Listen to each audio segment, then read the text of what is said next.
select this image and then do a Control C, and then go back to here and then do a Control V.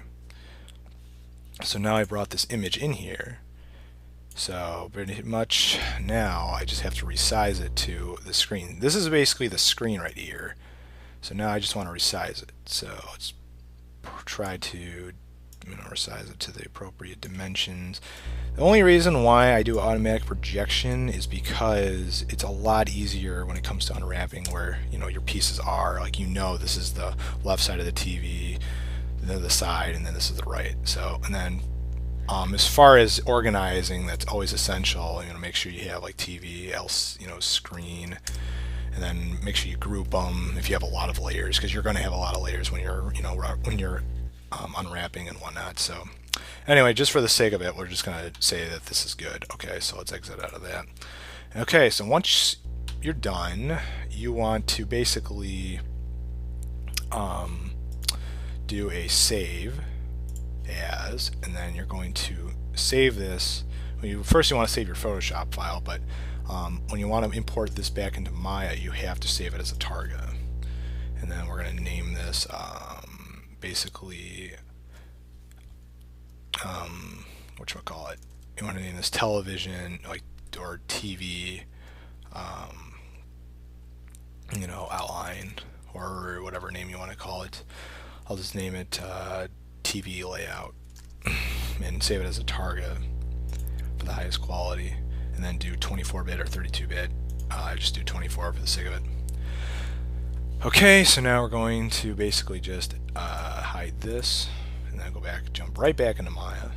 Okay, so now since we have this, now we have to import our image. So let's just do that. So let's go into our hypershade and let's create a new material. So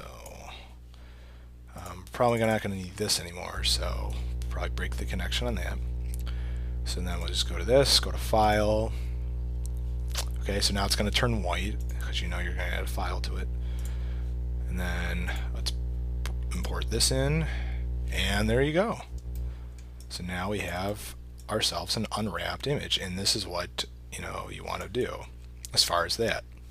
And you can go in to Photoshop and do tweaks and whatnot. Like if you wanted to add, like, let's say the silver lining to the television or whatever, here I'll just do fairly quickly, like something quick, like I don't know,